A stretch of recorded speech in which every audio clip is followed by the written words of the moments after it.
काजल है, मैं सबकी फेवरेट हूँ। मम्मी, पापा, पीयूष भैया, ईशा दीदी, सबकी। फिर ऐसा क्यों हुआ? मेरी क्या गलती थी? क्यों हुआ ऐसा मेरे साथ?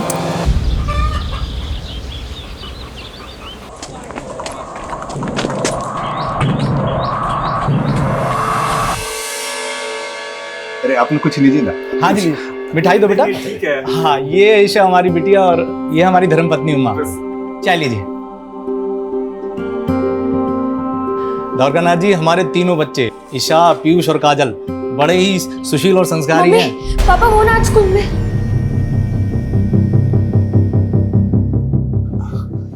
ये हमारी बेटी है काजल। काजल, सबको नमस्ते करो। हाय। अरे काजल, तेरे कपड़ों को क्या हुआ? वो हम स्कूल में खेलते वक्त गिर गए थे। जाओ कपड़े बदल के आओ। वो कहा है ना कि काजल हम तीनों में सबसे छोटी है, इसलिए सबसे ज्यादा नटखट है। वो कहते हैं ना, छोटे पैकेट में बड़ा धमाका। मम्मी, समोसा बहुत गर्म है। हमेशा गड़बड़ करती है लड़की। देखना आज फिर ताऊजी से डांट खाएगी। डांट तो खा ली, अब हमें समोसा खाने दीजिए बड़ी मम्मी।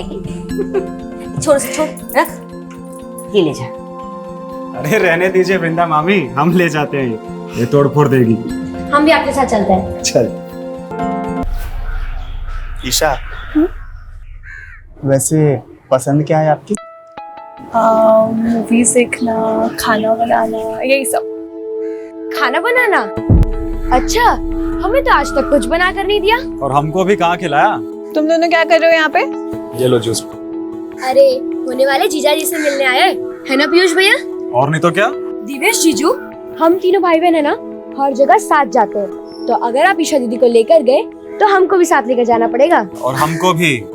अरे बाप रे, अब एक काम करते हैं, तुम तीनों को कहीं जाने की जरूरत नहीं है। शादी के बाद हम ही यहाँ रहने आ जाते हैं। तो बड़ा मजा आएगा, क्यों ईशा दीदी?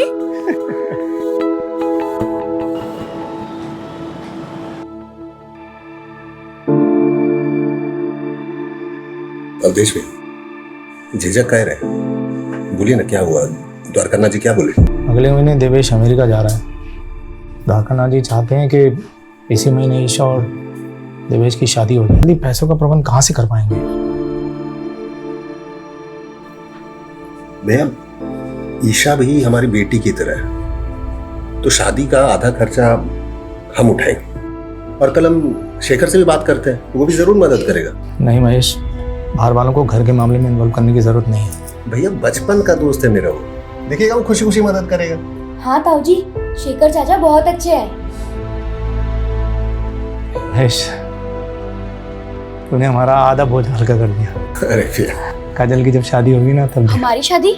नहीं ताऊजी, हम शादी नहीं करेंगे, हम तो मम्मी के साथ रहेंगे।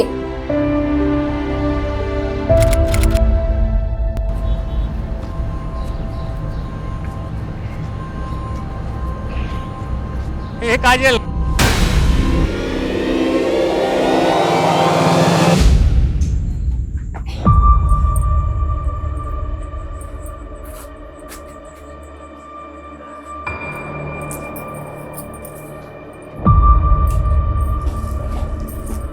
आने दो काजल को। जेठ जी एकदम ठीक कहते, लड़की हाथ से निकलती जा रही है। शांत हो जा बेटा। महेश गया है ना काजल को लेने। आ गया फोन। हेलो, मिल गई ना काजल? फोन देना उसे। वृंदा, काजल भारती के घर आई ही नहीं। क्या? तो कहीं कहाँ वो? महेश, मिली क्या? नहीं। देख तू चिंता मत कर, किसी ने कुछ कह दिया होगा, यहाँ वहाँ मुंह फुला के बैठी होगी, मिल जाएगी। चल वहां ढूंढते हैं।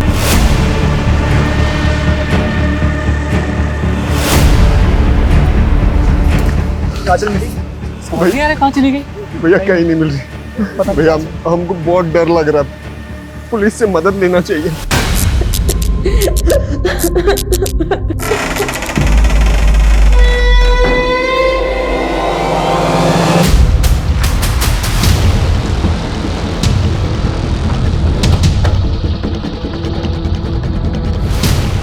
आपने आखिरी बार काजल को यहीं देखा था? जी हाँ। अरे पापा, रास्ता भूल गए क्या? हमारा घर तो उस तरफ है। बेटा भूला नहीं, बस है ना मैं काम पूरा करके आ रहे हैं। तो हम भी आपके साथ चलते हैं और आते वक्त हम चॉकलेट ले लेंगे। बेटा तो चॉकलेट तो शंभू चाचा से ले ले, हम बस काम खत्म करके आ गए। काजल की तस्वीर सभी पुलिस स्टेशन में सर्कुलेट करो। सर, आसपास की सभी दुकानें बंद हैं। अब तो सुबह जब दुकानें खुलेंगी सभी को इन्फॉर्मेशन मिलेगी। मैं शर्मा, छोटी बच्ची का मामला सुबह तक का इंतजार नहीं कर सकती। पेट्रोलिंग टीम से कहो कि तुरंत बच्ची की तलाश शुरू करें और पास में एक नाला है वहाँ भी चेक करो। Okay sir.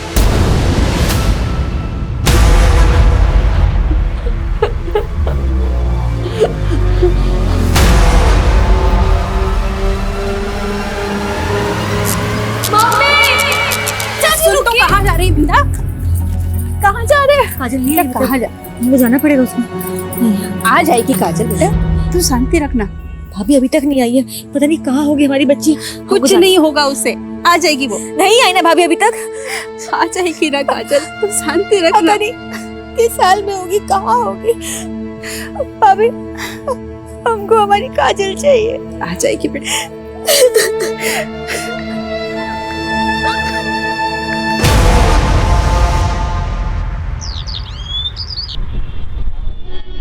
जी साहब, काजल कल शाम में दुकान पे आई थी हमारे। शंभू चाचा, हाँ बेटा, चॉकलेट। ले बेटा। अच्छा, जब वो तुम्हारी दुकान से गई तो तुमने किसी को उसके पीछे जाते हुए देखा था? कोई ऐसा जिसको देख के लगा हो कि शायद वो उसका पीछा कर रहा है? नहीं साहब। सर, इस सीसीटीवी फुटेज में काजल कैप्चर हुई है। एग्जैक्ट 6:13 पर वो इस गली से गुजरी थी और सर यहाँ से उसका घर 1 किलोमीटर की दूरी पर है। तो मतलब जो भी हुआ है वो इस 1 किलोमीटर के दायरे में हुआ है और वो 6:13 के बाद। सर, पूरा रास्ता स्कैन किया है, आसपास के लोगों से भी पूछताछ की, लेकिन 6:13 पर किसी ने भी काजल को नहीं देखा और न ही किसी शोर शराबे की आवाज़ सुनी। तो क्या ये किसी जान पहचान वाले का काम जो काजल को बहला फुसला कर अपने साथ ले गया? कोई करीबी? क्योंकि अगर ये किडनैपिंग का मामला होता तो अब तक फिरौती का कॉल आना चाहिए था।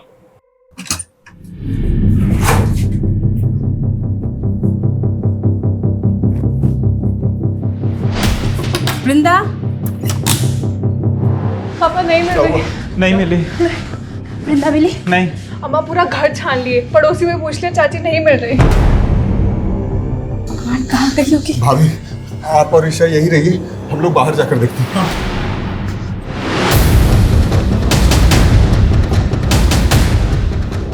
तो महेश, क्या हुआ? शेखर, वृंदा कहीं चली गई। अरे घबराओ मत, यहीं कहीं होगी, मिल जाएगी।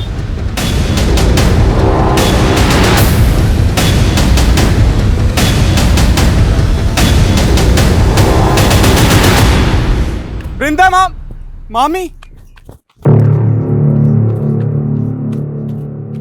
मामी, आप यहाँ क्या कर रही हैं? आ जाएगी काजल।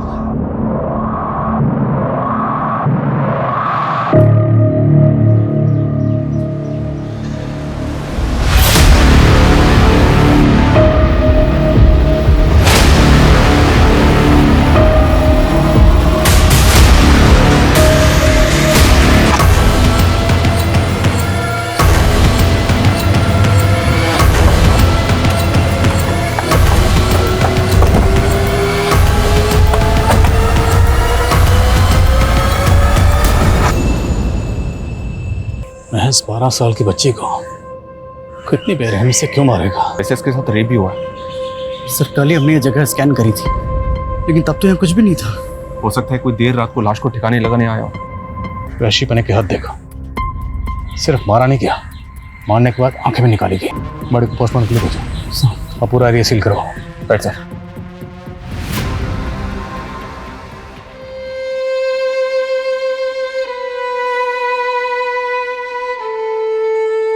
महेश जी, जिसने भी ये किया है हम उसे छोड़ेंगे नहीं।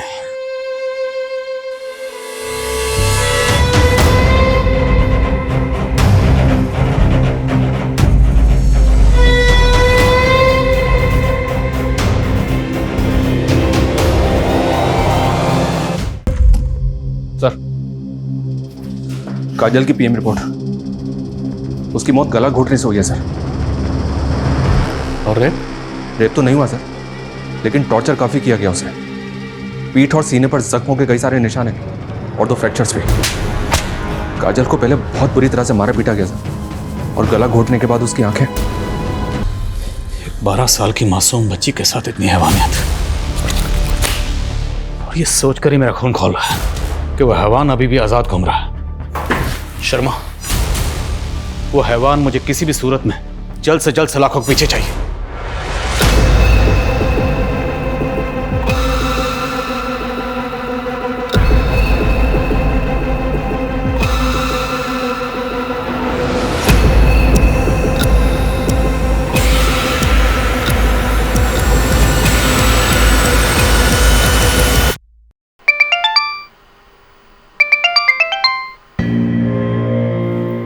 कौन बार बार फोन कर रहा है? देवेश के पिताजी हैं, शायद शादी की तारीख फिक्स करने के लिए फ़ोन कर रहे होंगे। शाम को बात करते हैं उनसे, बोल देंगे कि 6 महीने के लिए शादी टाल दें।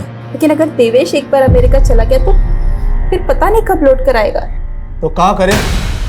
यहाँ हमारे भाई की बेटी की जान गई और तुमको अपनी बेटी की शादी की पड़ी है, हाँ? भैया भाभी सही कह रही, अभी शादी टल गया तो हो सकता है कि रिश्ता भी टूट जाए। इससे अच्छा रिश्ता हाथ से जाने मत दीजिए।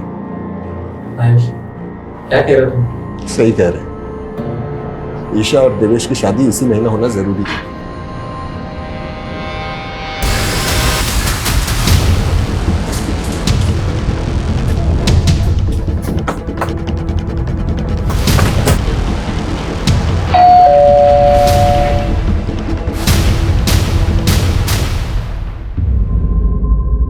सब ऐसा हमने क्या बिगाड़ा था किसी का, जो हमारे कलेजे के टुकड़े के साथ ऐसा करती? महज ये नफरत और जलन किसी भी इंसान को हैवान बना सकती है। आपकी, आपकी फैमिली की किसी से कोई दुश्मनी या रंजिश? सर, मुझे एक आदमी पर शक है। किस पे? राधे। कौन राधे? सर, वो यहीं पास में रहता है, महेश का दूसरे रिश्तेदार भी लगता है। मानसिक रूप से थोड़ा बीमार है, बहुत ही गुस्से और अड़ियल इंसान है। अभी पिछले महीने एक नेहा नाम की लड़की को उसने बहुत परेशान किया था। छोड़ दो मुझे। अगर तुम मेरे साथ नहीं खेलोगे तो मैं तुम्हें किसी के साथ खेलने नहीं देंगे। चलो तुम। काजल, तुमने मुझे मारा, मैं तुम्हें नहीं छोड़ूंगा। मुझे मारना मत पापा, मुझे मारेंगे, मुझे मारना मत। नहीं मारेंगे, जो पूछ रहे हैं उसका जवाब दो। इस काजल ने तुम्हें मारा था ना? काजल, बुरी बुरी आंखों वाली काजल, इसने मुझे मारा था इधर लकड़ी से 5 बार। काजल ने तुम्हें मारा इसलिए तुमने काजल को मार दिया? शर्मानी चाहिए आपको। मेरा बेटा दिमागी तौर पे कमजोर है, इसे देखकर आपको लगता है कि वो किसी की जान ले सकता है? जानलेवा हमला तो कर ही चुका आपका बेटा कई लड़कियों पर। काजल ने तो पीटा भी था उसे, हो सकता है बदला लेने के लिए। बदला तो महेश और उसका परिवार ले रहा है हमसे साहब।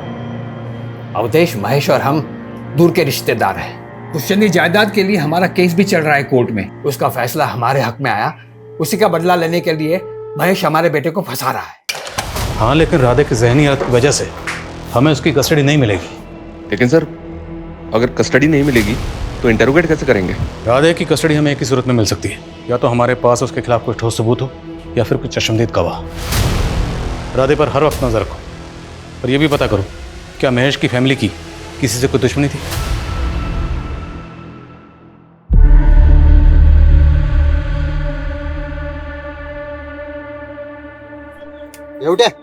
उठ। अरे कौन आवाज कर रहा है? उठ। उठ। उठ। राजा, चल।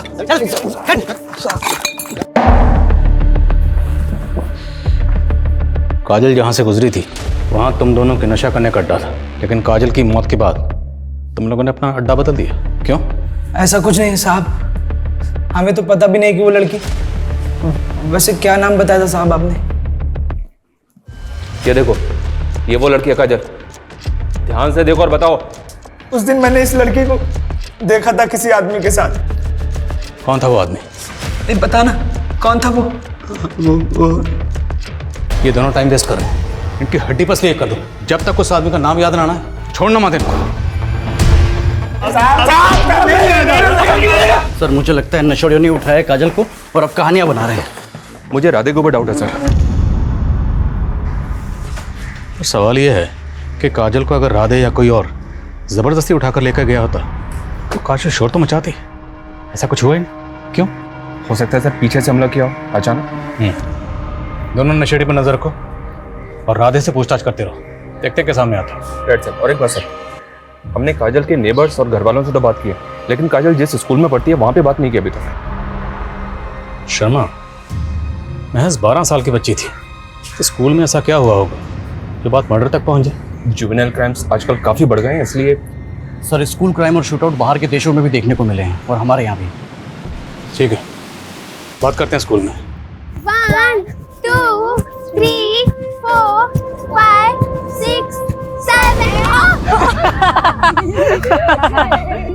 अरे रे, देखो तो बेचारी काजल गिर गई। इसे तो प्रीफेक्ट बनना था ना। चलना आता है नहीं, बनेंगे प्रीफेक्ट। तुम खुद को बुली समझते हो? हम बुली समझते नहीं है बच्चू, हम बुली हैं। स्कूल में सब डरते हैं हमसे। गुड मॉर्निंग सीना sir. Good morning sir, good morning. देखा कैसे डर गया ना। दोबारा हमें यहाँ हमारे दोस्तों को तंग मत करना, वरना सच में प्रिंसिपल सर को बता देंगे। फिर ना ही तुम प्रीफेक्ट रहोगे और ना ही स्कूल में। उस दिन के बाद से आकाश उसके पीछे पड़ गया था और एक दिन तो उसने हद ही कर दी। छोड़ो मुझे। मुझ पे हंस रही थी ना। ऐसा करते हैं, इसे स्टोर रूम में बंद कर देते हैं। अब पड़ी रहे इधर ही।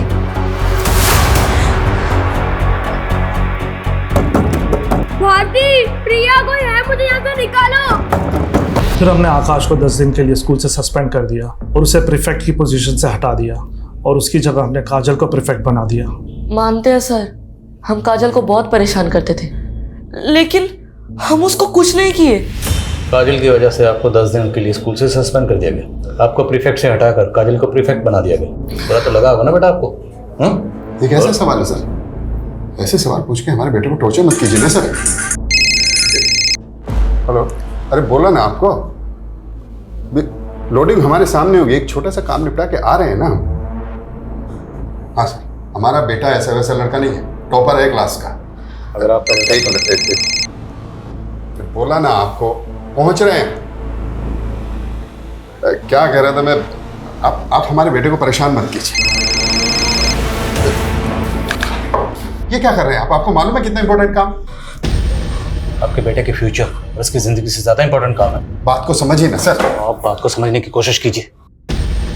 जो लड़की मरी है ना, उसकी जिंदगी भी इंपॉर्टेंट थी। उसका कत्ल हुआ और उसके कातिल को ढूंढना हमारा काम है, और ये काम सबसे ज्यादा इंपॉर्टेंट है। सॉरी सर, आप जो पूछना चाहते हैं पूछिए।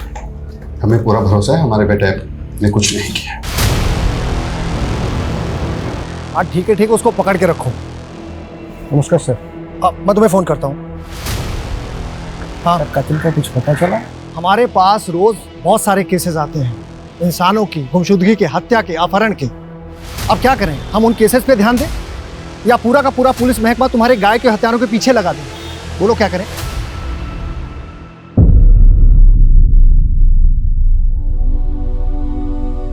माँ, ईशु दी की शादी में ना मैं ये पहनूंगी। अच्छी लग रही हूँ ना? एकदम परी लग रही है। वृंदा, भाभी साड़ी दी है आज पूजा में पहनने के लिए।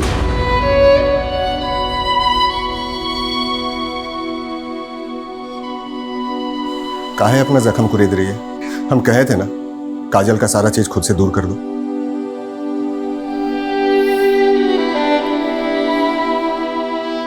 वृंदा, ईशा भी हमारी बेटी है और 10 दिन के बाद उसकी शादी है, तो ये मातम छोड़ो और शादी की तैयारी के लिए भाभी का हाथ बटाओ। काफी अजीब है सर, काजल की हत्या को अभी कुछ ही दिन हुए और उस घर में शादी भी हो रही है। इतनी जल्दबाजी आखिर किस लिए? सर, वो दोनों नशेड़ी आलोक और प्रेम कुछ बताना चाहते हैं।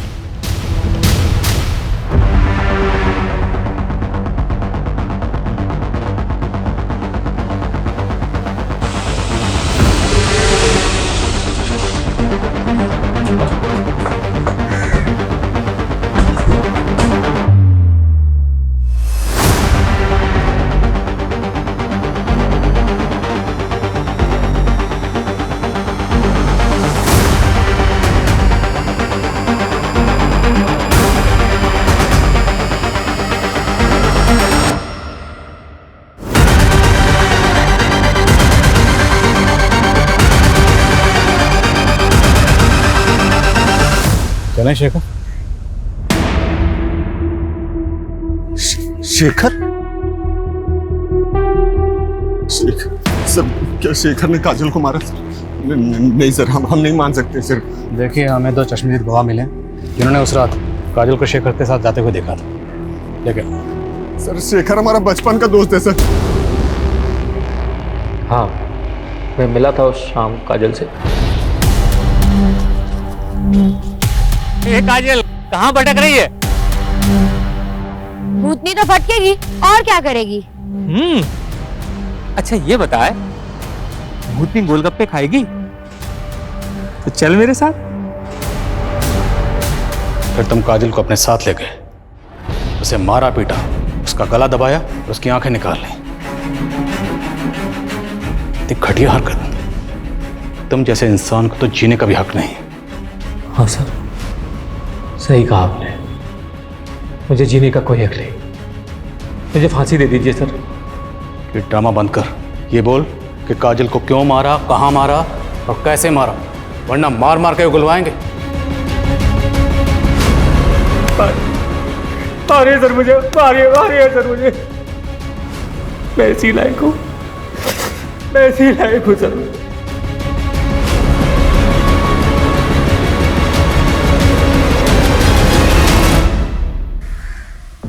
पहली बार ऐसा महसूस हो रहा है जैसे इस केस को क्लोजर नहीं मिला। चश्मदीद गवाह है, कातिल ने अपना जुर्म कबूल कर लिया, भी ऐसा लगता है जैसे केस सॉल्व नहीं हुआ। क्यों सर? पहली बात तो ये है कि शेखर ने काजल को अगर मारा है तो मोटिव क्या था उसने नहीं बताया। उसने काजल को कहाँ मारा नहीं बताया, काजल को कहाँ छुपा के रखा था नहीं बताया, यहाँ तक कि काजल को पेट पर कब लटकाया उसने कुछ नहीं बताया। तो आपको लग रहा है सर शेखर हमसे झूठ बोल रहा है? लेकिन सोचने वाली बात तो ये भी है सर कि कोई खून का इल्जाम अपने सर पे क्यों लेगा? यही सवाल तो ध्यान में घूम रहा है, पर मेरी गट फीलिंग कहती है शेखर खूने नहीं।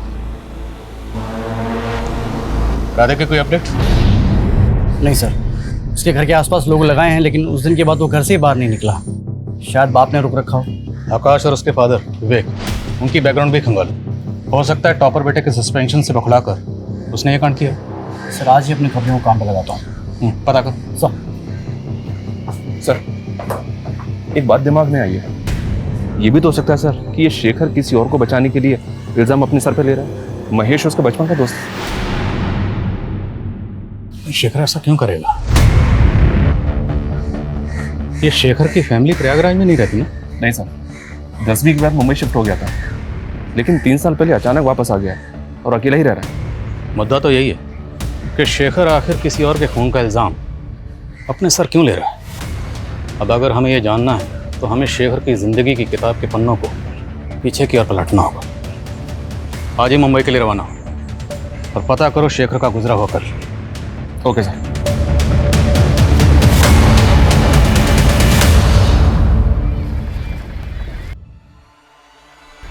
शेखर आज मत जाओ ना ऑफिस। क्या करें, जाना तो हम भी नहीं चाहते, पर हम ना अपना सारा काम जल्दी से जल्दी निपटाना चाहते हैं ताकि अपने बच्चे और तुमको ज़्यादा से ज़्यादा समय दे सकें। चलो अपना ध्यान रखना।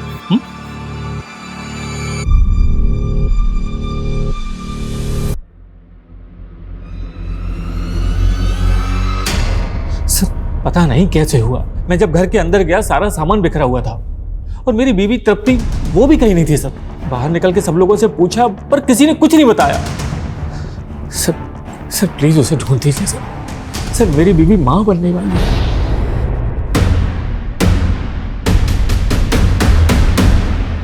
क्या शेखर पर उसकी बीवी की मौत का चार्ज लगा था? जी सर, शेखर 1 साल तक जेल में था, डिप्रेशन में चला गया था। फिर जब कोई सबूत या गवाह नहीं मिला तो उसे छोड़ दिया गया।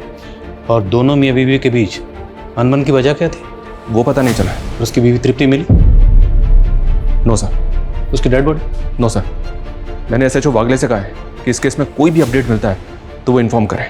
लेकिन एक बात समझ में नहीं आ रही, शेखर की बीवी तृप्ति गायब हुई 3 साल पहले, तो 3 साल पहले गुजरे उस हादसे का काजल के केस से क्या ताल्लुक हो सकता है? कहीं ऐसा तो नहीं कि शेखर ने अपनी बीवी का कत्ल किया था लेकिन सजा से बच गया, अब वही गिल्ट से काजल का कत्ल कबूल करवा रहा है। सर कम है सर।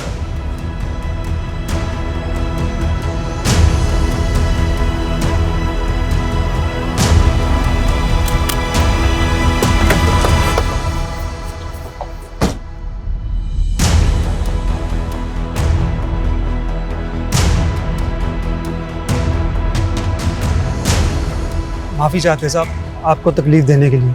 दरअसल हम नहीं चाहते कि ये बात फैले और हमारी बच्ची किसी मुसीबत में फंस जाए। बेफिक्र रहिए, कुछ नहीं होगा। बोलो भारती, क्या बताना चाहती हो? बोलो बेटा।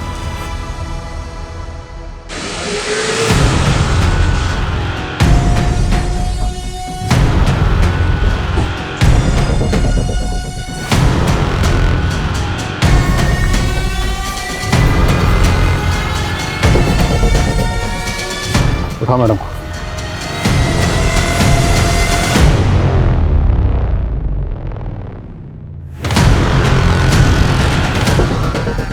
सर हमने क्या किया सर? सर हमने कुछ नहीं किया सर। ये क्या कर रहे हैं साहब? हमारे बच्चे हैं साहब। इन्होंने क्या किया?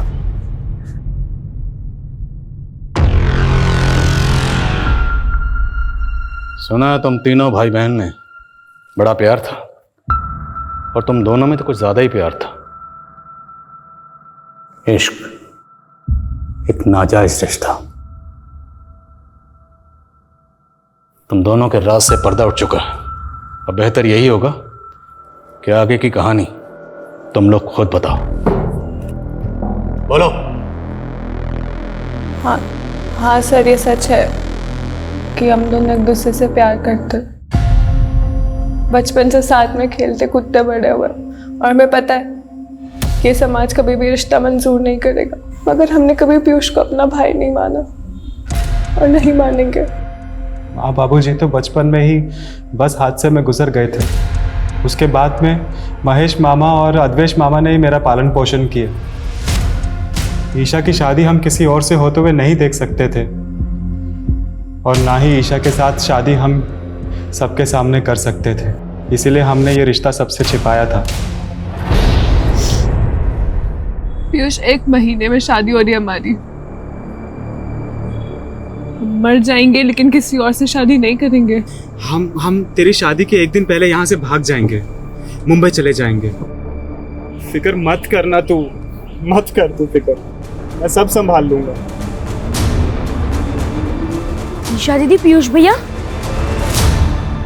अगर काजल इसके बारे में पूरे परिवार को बता देती तो तुम दोनों के भागने का प्लान चौपट हो जाता। उस दिन तुम काजल को भारती के घर के बाहर मिले थे। झूठ तो बोलना मत, क्योंकि भारती हमें सब कुछ पहले ही बता चुकी है। हाँ, ये बात सच है सर।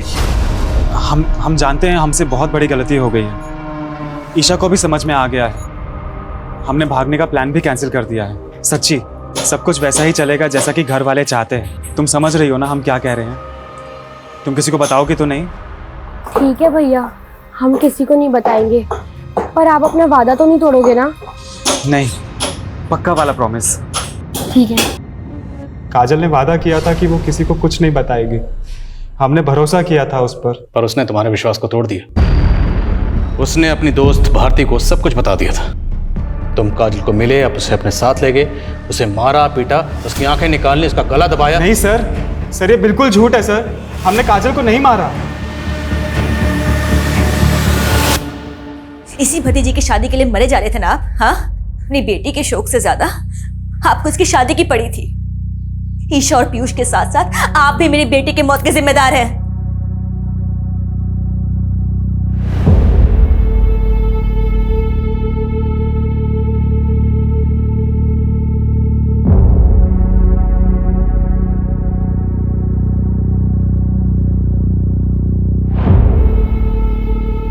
महेश, ईशा और पीयूष जो कर रहे थे वो गलत था, सरासर गलत था, और हम ईशा को इस गलती के लिए कभी माफ नहीं कर सकते। लेकिन मेरा दिल ये मानने के लिए तैयार ही नहीं है कि ईशा काजल को मार सकती है। अरे अपनी सगी बहन मानती थी वो उसे। हाँ महेश, हमें तो लगता है कि ये काम सिर्फ पीयूष का है। भैया हम हमेशा आपका इज्जत किए, आपके हर बात को माने, लेकिन इस मामले में अच्छा होगा कि आप कुछ न बोलिए।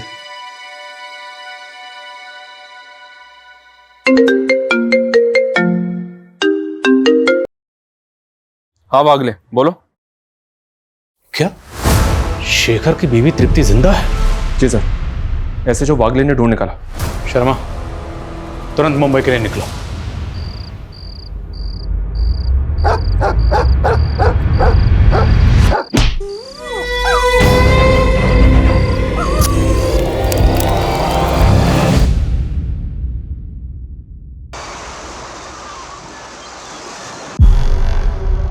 मुझे किसी ने अगवा नहीं किया था। मैं राकेश से प्यार करती थी। शेखर की कंपनी में राकेश ड्राइवर था।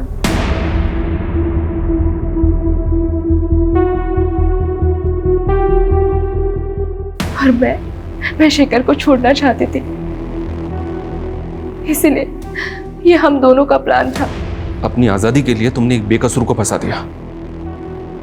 इससे तो अच्छा होता कि तुम उससे साफ साफ बात कर लेते, डिवोर्स दे देते। मेरे फैमिली वाले मुझे डिवोर्स लेने नहीं देते, पर तब मैंने ये नहीं सोचा था कि शेखर मेरे खून के इल्जाम में जेल चला जाएगा। पर एक तरह से मैंने भी सजा भुगती। कैसी सजा? शेखर से अलग होने के बाद मैं कभी खुश नहीं रह पाई। मेरा बच्चा भी मरा हुआ पैदा हुआ। शेखर भी डिप्रेशन में था और अभी भी जेल में बंद है वो। एक बच्ची के खून का इल्जाम है उसके सर पे। सब शेखर कभी खून नहीं कर सकता। वो तो बहुत नेक इंसान है। मैं ही बेवकूफ थी जो उसको समझ नहीं पाई।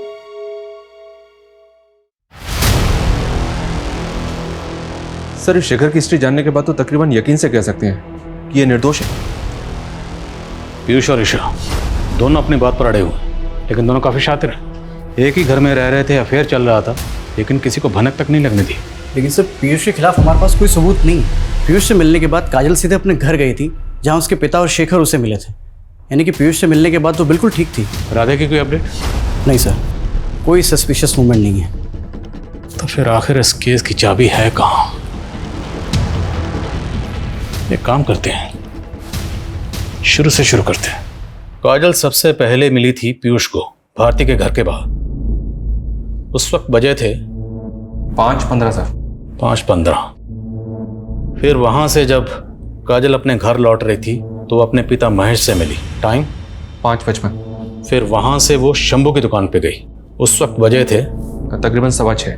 6:15। और 6:30 बजे उसे शेखर मिला और वहां पर आलोक और प्रेम भी मौजूद थे उस वक्त। और उसके बाद से 36 घंटे के लिए काजल गायब थी। और 36 घंटे बाद उसे सबसे पहले देखा उसकी माँ ने, जब उसकी लाश पेड़ पर लटकी हुई थी। इसका मतलब सर, इन 36 घंटों में काजल कहाँ थी, हमें सबसे पहले ये पता करना होगा। और सर, वो लड़का राधे जिसको काजल ने पीटा था, और स्कूल का वो लड़का आकाश, उसका फादर विवेक। सस्पेक्ट बहुत है हमारे सामने, पर इन सस्पेक्ट्स में से कातिल कौन है? या कहीं ऐसा तो नहीं कि कातिल अभी तक हमारी रडार में आया ही ना हो?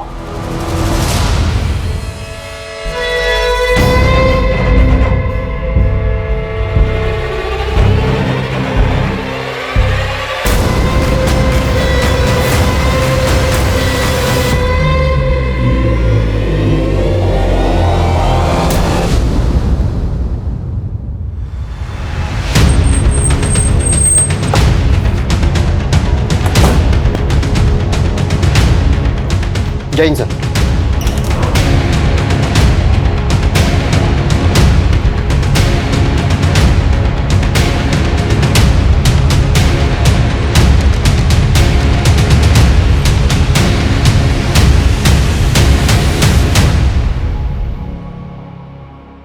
सर, अभी तक काजल से जुड़े लोगों पे शक कर रहे थे हम, लेकिन इस हत्या के बाद अब ऐसा लग रहा है कि ये काम किसी सीरियल किलर का हो सकता है।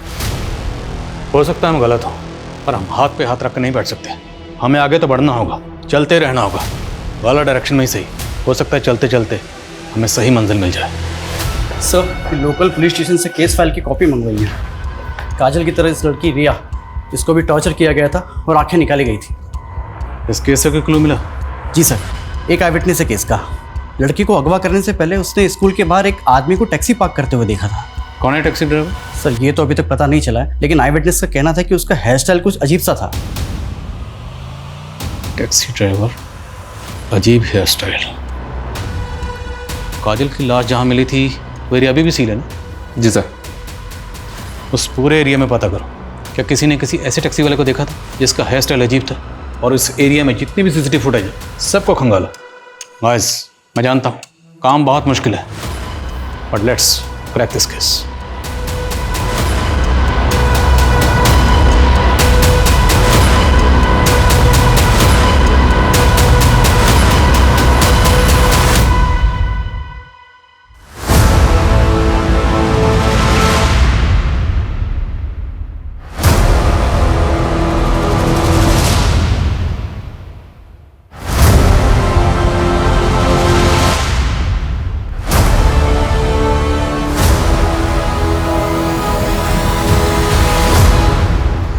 टायर मार्क्स की तरफ हमने कभी ध्यान ही नहीं दिया। सर ये एरिया तभी से सील है, ये सब पहले क्यों हो गया? एक्सपर्ट को बुलवाओ, पता लगवाओ कि टायर मार्क्स किस व्हीकल के हैं। अब इस केस में रोशनी अंधेरे में तीर चलाने से ही होगी।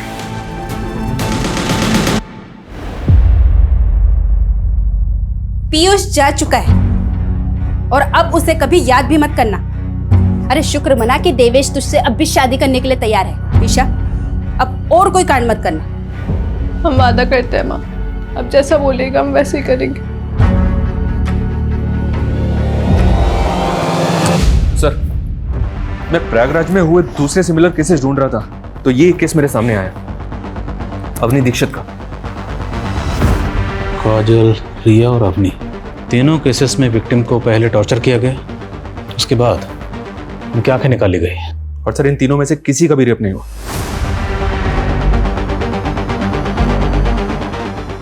शर्मा, तुमने एक चीज नोटिस की?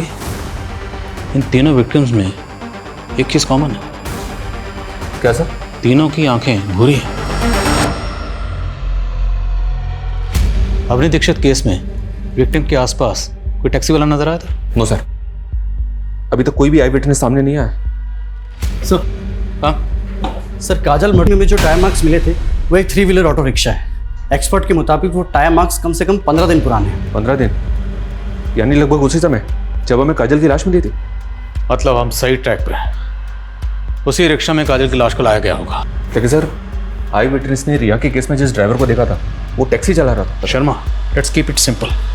हम एक ऐसे ड्राइवर को ढूंढ रहे हैं जिसका हेयर स्टाइल अजीब है, फिर वो चाहे रिक्शा चलाता हो, टैक्सी चलाता हो, कोई फर्क नहीं पड़ता। पूरी टीम को काम पे लगाओ। जब तक ये बंदा मिल नहीं जाता कोई घर नहीं जाएगा।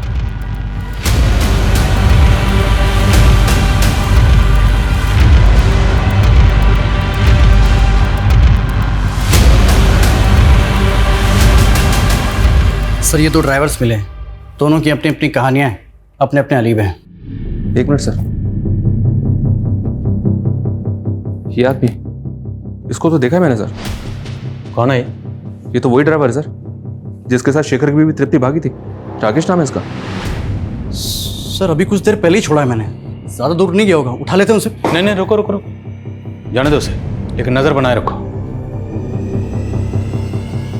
ये जो भी है अब इसे सबूत के साथ ही पकड़ेंगे।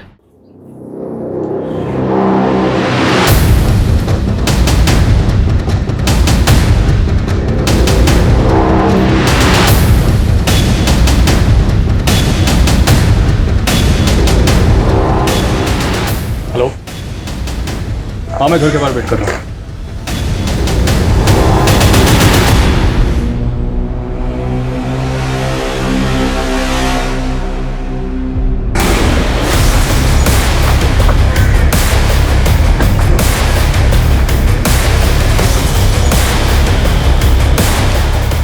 आप लगाइए मेहंदी।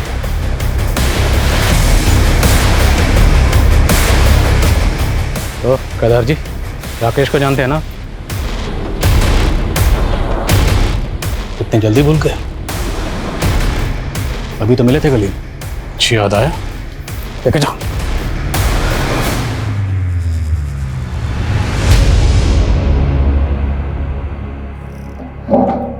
बोलिए केदार जी, सच का बोझ बहुत भारी होता है, उतार दीजिए।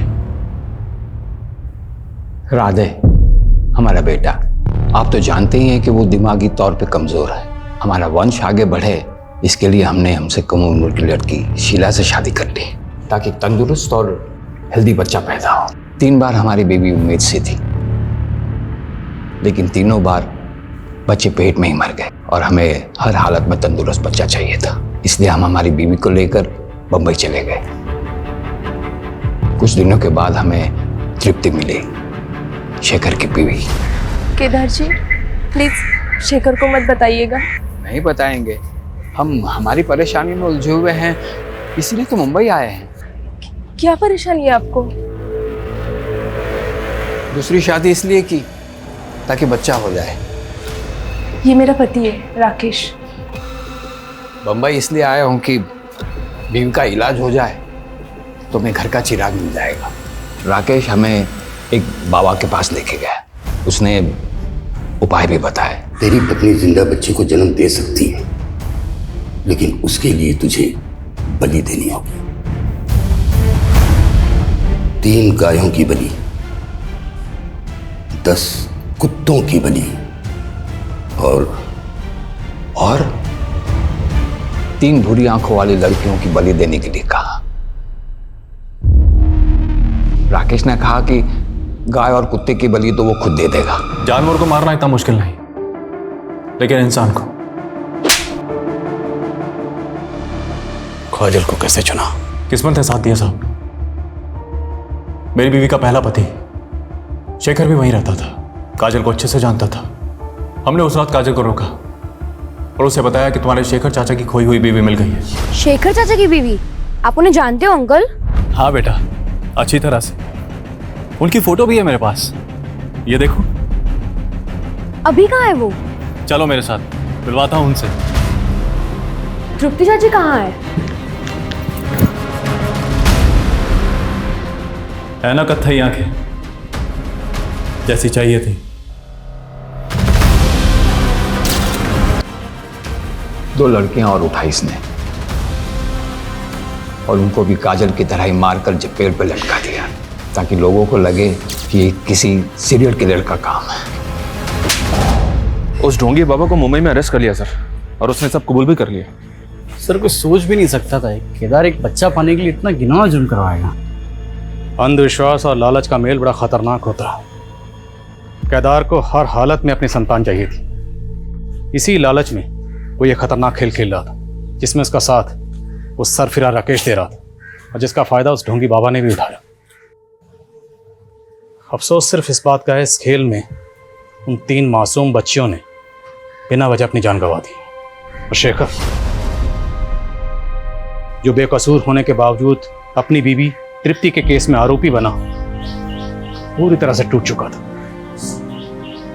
जब काजल के केस में सस्पेक्ट बना तो उसने खून का इल्जाम अपने सर पर ले लिया। तो अच्छा हुआ कि वक्त रहते हम असली कातिल तक पहुंच गए और एक बेकसूर को फिर से बलि पर चढ़ने से बचा लिया।